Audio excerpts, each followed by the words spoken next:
Marketers don't need a crystal ball when they have real-time insights. Let your data lead. Visit the page to learn more.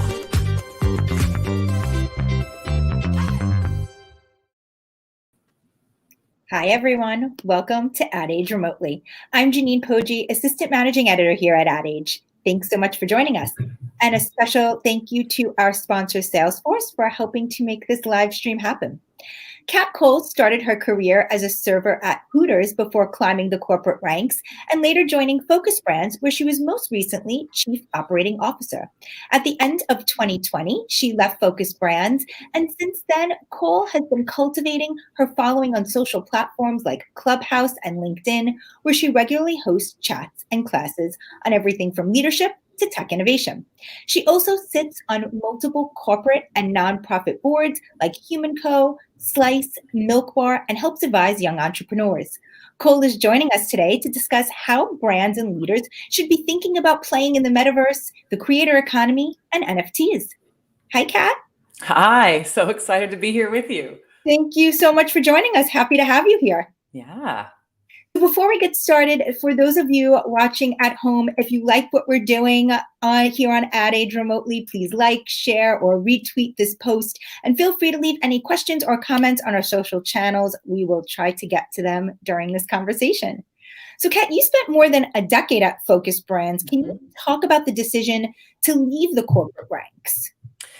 Yeah, I stayed at Focus even longer than I thought I would because the company was so fantastic and we continued to grow and I kept getting sucked back in. But I knew at some point I wanted to take at least a year off from operating because I've been operating and opening businesses around the world since I was 19. And so I just started really early and I was ready to jump back into the earlier stage end of the business pool to help others build their businesses and to dedicate time to sharing lessons that I've learned from operating and building brands and businesses for many years. So you're going on almost a year at this point, and certainly it's an interesting time to do this as well amid the changes going on in the ways that we work and the way businesses are operating. Yeah. When we think about the innovation that's happened over the past year, and of course, the pandemic and the issues for brands that of course has impacted. What has the year been like for you? You know, what have you learned and what have you really been spending time focusing on? Yeah, it's been incredibly exciting. The first quarter after I left, I spent most of my time helping very early stage entrepreneurs. So people who were in the idea stage or just post revenue. So in the investor world, pre-seed or seed series from a fundraising perspective. And I just wanted to go deep in earlier stage to be connected to where the world was going, to be regrounded in the hustle and the challenge and the passion of that 0 to 1 or 1 to 2 stage. The second quarter, that evolved to working with more growth stage founders and businesses. So these are businesses with 100 to 5 or 600 million in annual revenue. They're probably at their series C or D. And in both cases, I've been focusing on SMB tech, so technology that helps small businesses, often in the restaurant space, but beyond it as well, and consumer, and specifically in consumer wellness, not just a little bit better for you, but really great for you to help you on that wellness journey, and anything in the omni-channel and Web3 space.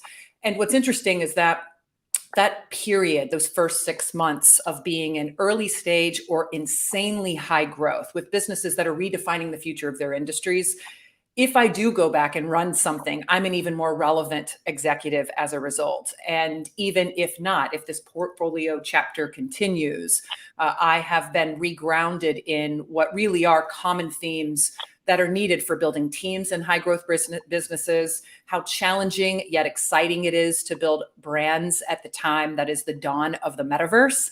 And I see that there is a continual challenge of leaders leading through the early stage of these trends and being mistaken about what is a trend versus what is the beginning of generational shifts in how consumers and employees will spend their time, their attention, and their money. Yeah, let's talk about some of those so-called trends or what people might think about as trends. One of the things you also spent the year doing is cultivating this following on platforms like Clubhouse and LinkedIn.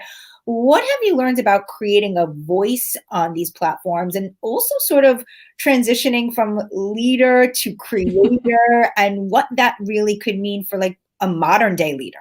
Yeah, I do believe modern day leaders have more opportunity and responsibility to leverage their platforms however they want to think about their platforms. But if you're leading a team, you have influence, and what you say and don't say, and where you do and don't say those things really does send a message. And as the years have evolved and the gig economy gave way to the creator economy, and there are more platforms for people to be idea entrepreneurs, to share their thoughts, and for those thoughts to be in some way correlated with their brands or their businesses, should not be feared. It should be leveraged and utilized. And that is not for only for people who are, taking a year off from operating. I was leveraging Clubhouse and holding rooms on building brands and leadership while I was still president and COO of Focus Brands. It helped me hire people. It helped my team and I crowdsource ideas from customers. I launched a club called Leadership Lab, where we held regular conversations around people, scaling, and leadership challenges. I host a weekly show called Thought Experiment,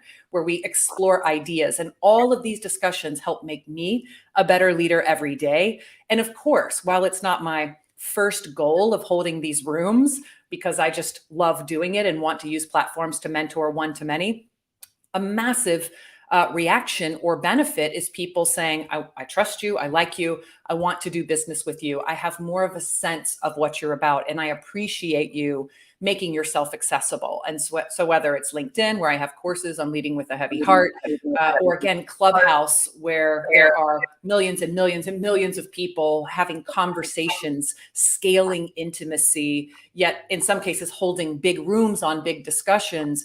These are incredible innovations to allow leaders to have access to community and audience. Yeah, I think we spend a lot of time when you think about just something like Clubhouse in particular, about thinking about how brands can have a voice or play in the space, but thinking about how individuals and brand leaders can really have their voice and connect their voice back to their brands, I think is an important one, and one that you've been speaking about for sure. Yeah, the idea that yes, we're on other platforms that aren't social audio outside of Clubhouse, brands have accounts and can have a voice. It's like the logo or the mascot is talking to you.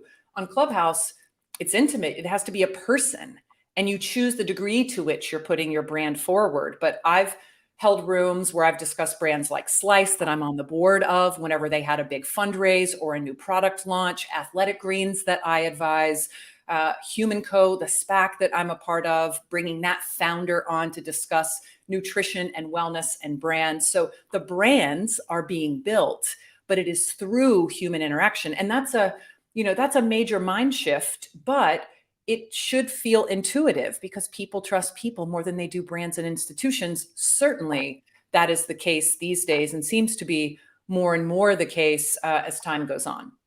And that brings up, conversation around influencer marketing, because brands for sure are looking for people who they believe are authentic, who can reach their audiences and speak to them and have that connection that you're talking about. Can you talk about the, evolution of influencer marketing, what it might look like moving into 2022 and how brands should really be thinking about it at this point? Yeah, I mean, I remember, I'm sure like many of you watching back in maybe 2008, 2009, before Twitter and Facebook, which were the dominant platforms being used by people at the beginning of sort of brand presence on social media, before it was pay for play. It was incredibly organic. When you spoke or typed, people saw it and heard it. And then, they leaned into the advertising model, and you ended up with pay to play, sponsorship, and then influencers to help crack the code on reaching fragmented audiences. And so each of these waves, just pay for play at the beginning, you could really cut through with a couple of fabulous influencers. And then it was the mega influencers at first. And then it evolved to, oh, wow, micro influencers, people with 10,000 or less followers can be an incredible strategy to reach, again, fragmented audiences who really are cut through. And now we have the creator economy, where it's not just people who are influencers on the side or influencers for a living, but anyone with a trusted relationship with not just an audience, but a community, not people who listen, people who engage. And so brands have to be thinking about, how do I tap into people who've built community while I build my own? And whether it's Clubhouse, or again, as we get into metaverse, NFTs and Web3 and DAOs and Discord, that those platforms are about engagement, not just reaching audience. So I think that is one of the lines between influencer moving to creator and community economy. Yeah, and I definitely want to talk more about the metaverse, so Web 3.0, NFTs, and all that. But before we do, we have a brief message from our sponsor, Salesforce.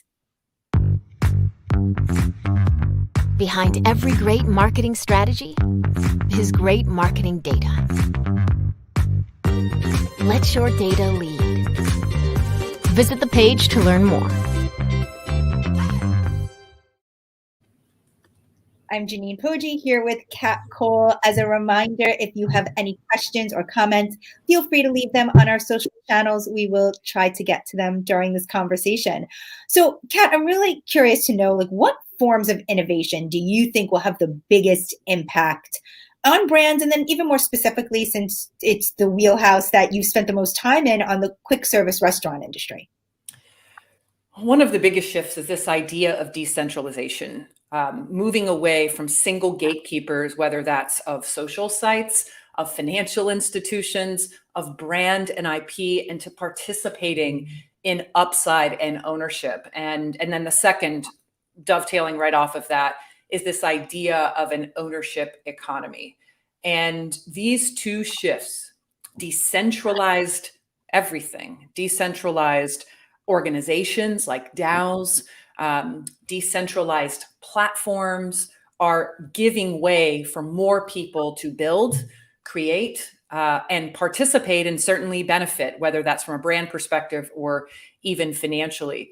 And then the idea of being able to use that decentralization to then participate in upside, the idea of sharing in benefit of a group, a brand, or a company, and not only being able to do that exclusively with, say, investing in equities or having equity in a private enterprise, but truly being able to benefit as a member of a community as something grows. I mean, these two things are the foundation that all the other buzzy stuff that we hear about, gaming and NFTs and DAOs, sit on top of these two things. So if brands and leaders aren't thinking strategically about how this will affect them, meaning what defense do they need to think about strategically, and what opportunities it presents, whether they're early, smack in the middle of adoption, or late, and how to lean into that, they're going to miss some opportunities. It really does. Right now is such an exciting time for brands and businesses. Even though it's a little bit messy, people are taking ownership of their time, of their money, and of their attention, and to a degree that has never happened before. A lot of the headlines, that we're paying attention to, that we're writing, have brands like TikTok and now Meta and Facebook in them. But we've been spending a lot of time over the last year speaking with, advising startups, watching, the tech landscape evolve. Are there companies on your radar that we are not speaking about yet that you're really excited about or think could have a major impact? Yeah, I mean, it's funny because we're using the word companies, but where things are going, that will include DAOs, these decentralized autonomous organizations that have brands, that do have leadership. Decentralized doesn't mean no leadership, but very quickly, massive entities with billions in traded volume, and millions or hundreds of millions in treasury, right, or a balance sheet, have come up in 6 months.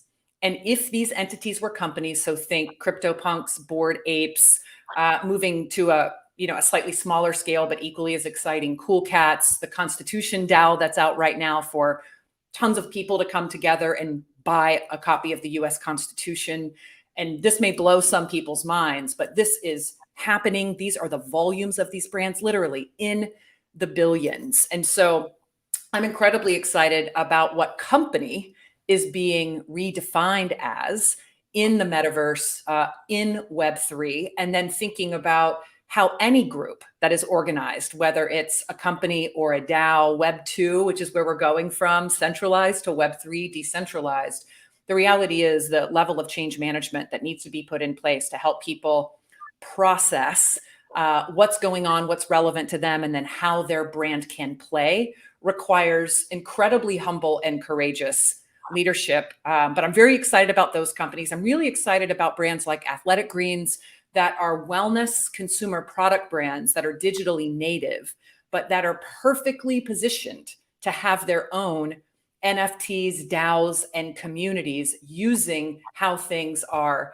evolving. Certainly Clubhouse, started as social audio and ephemeral, and now conversations can be recorded and published with their replay feature. And so the idea of knowledge from intimate conversations, real time, live, but low friction with audio, being able to live on easily in the way that podcasts have, that is, social audio is audio 3.0. So I'm excited about platforms like that. I love platforms like Maven and Bright, and even the evolution of LinkedIn to make it easy for a thought leader to create a course and a workshop as the broader community, as long as they have access to the web, starts to see that they can tap into education from thought leaders in ways that were typically reserved for traditional higher education. How can well-established brands that are not startups, that are already been, in the ecosystem for decades, really play in this space then? Like, what do they need to be thinking about adopting some of this technology, and also working with the brands that you're talking about, or the DAOs that you're talking about, or things like that? First and foremost, you'll hear people say it's the Wild West. Anything early is. So of course there's mess. Of course there are scammers. There are in well-established industries. Look no farther than hacks and credit card companies and things like that.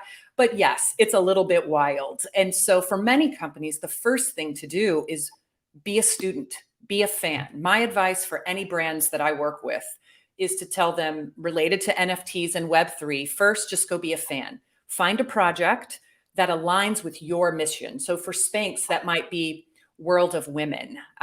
For Oatly, that might be Cool Cats, because the token they're going to be releasing is a milk token. You can really see some interesting opportunities. For Athletic Greens, that might be part of the athletic club or one of the fitness or wellness oriented images from one of these NFT projects. Go buy an NFT, get into the Discord, the platform where everyone is engaging around NFT communities.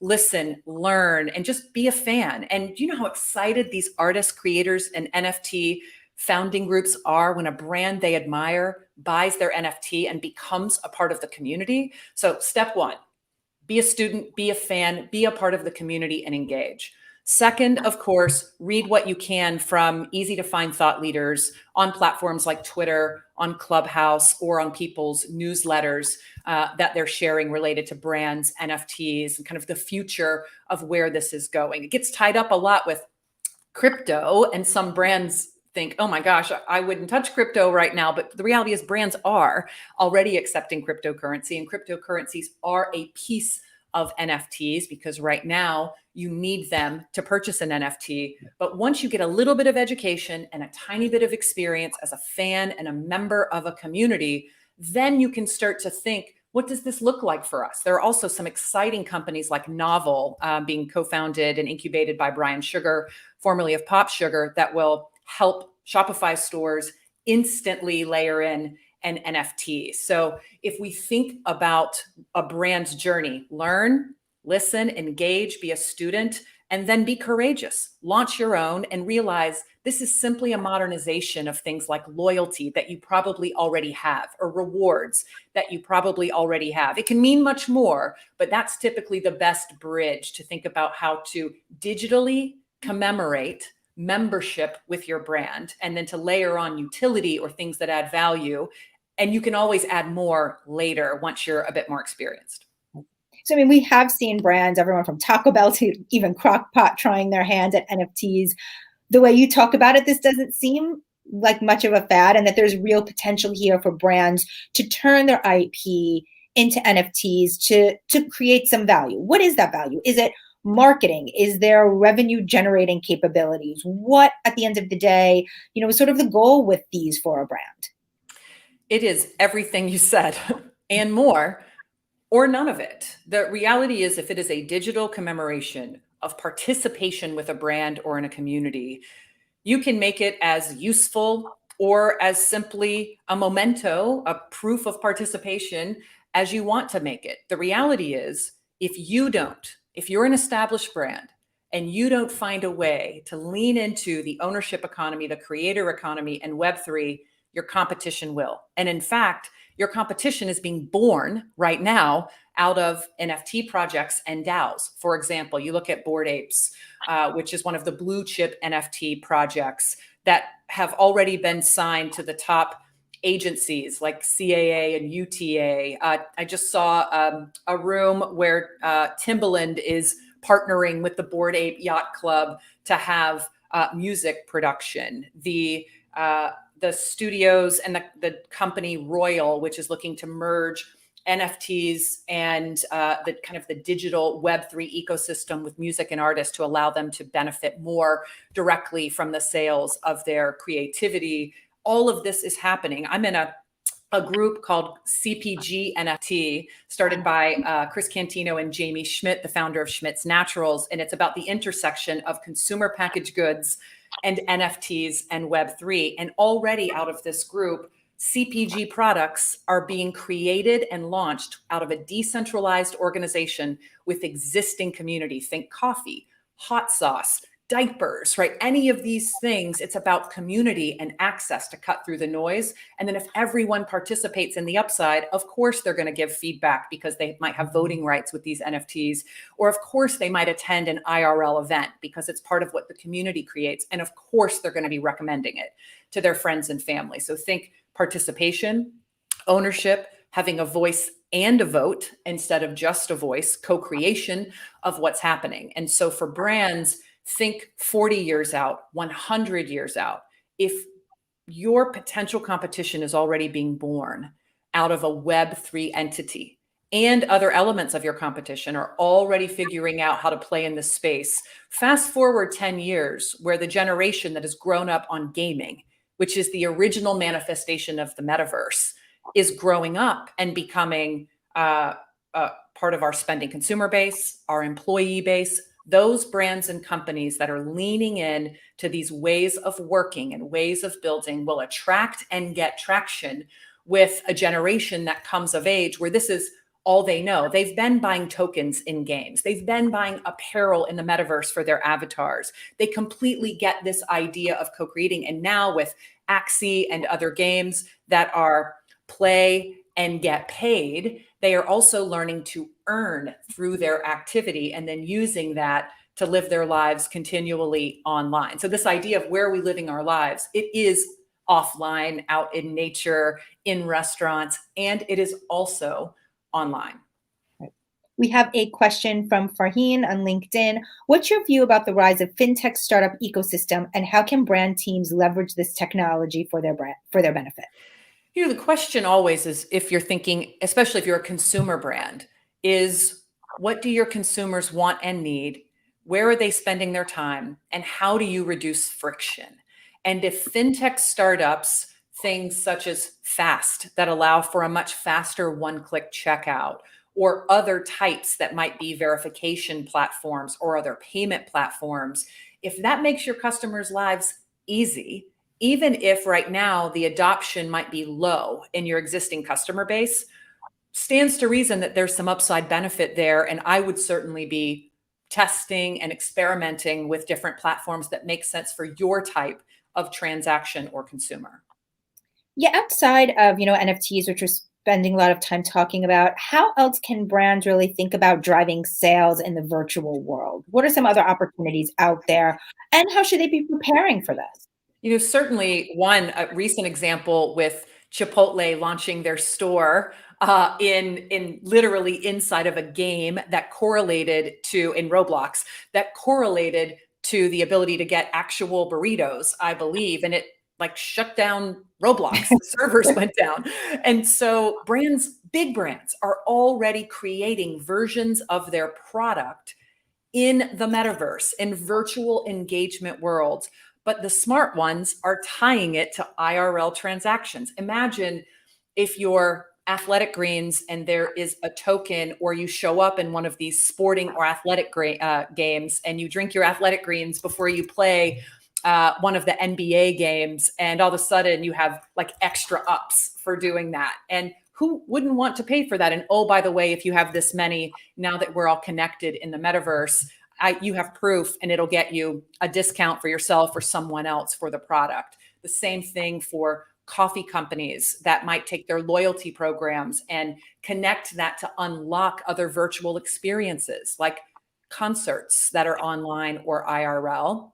And then if you go do things in real life with a brand, let's say it is a brick and mortar brand, and I have proof of those transactions, that could unlock something in the metaverse, like membership to a private Discord with the president or the founder or the celebrity athlete in this group, so I can get to chat with them and have access and engagement. I mean, the possibilities around membership, access, and then eventually ownership, literally giving people a piece of the upside. The possibilities are endless.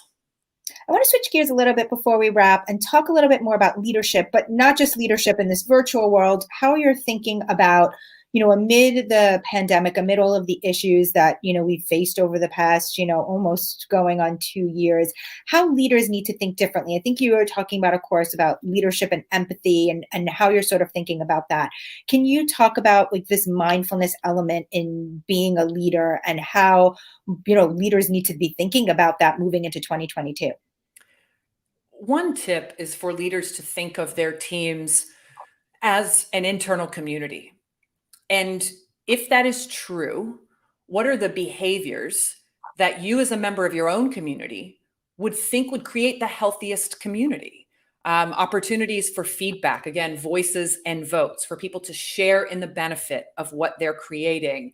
And certainly the LinkedIn course that I launched and the Clubhouse rooms that have been the most packed over the last over a year have been how to lead with a heavy heart and how to balance being human as a leader when you have your own weight and challenges while still showing up, if that's the right thing to do, to help people see that you're processing things too, and to give them the permission to do the same. I mean, with whatever you want to call it, the great resignation, the great reshuffling, the reality is, in many cases, not all, but in many cases, people have more options, more choice of culture, company, growth, flexibility, and even compensation than they ever have before. And that means that, yes, you'll lose some people no matter what.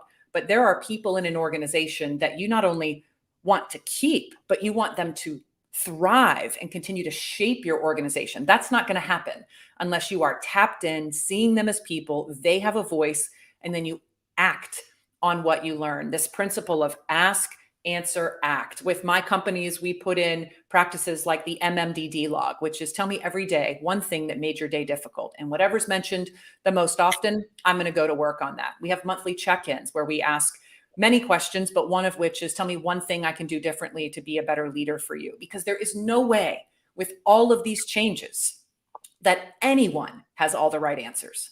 There's no way. And if you had them last month, it's different this month. So the act, the muscle of being able to ask and check in and have empathy, build a culture where people answer candidly and then have the courage to act on it. So ask, answer, act. That muscle is far more important than thinking you have the right answers or the latest research. Kat, thank you so much for being here. Appreciate all of this. And it's great chatting with you. Likewise. Thank you to our sponsor, Salesforce. And as always, thank you to our Ad Age crew, Arabella Breck, Alfred Mascaroni, Lauren Ciardio for making this live stream happen. We have a great slate of guests coming up on Ad Age Remotely. Check out adage.com/remotely for previous episodes. Thanks for watching, everyone.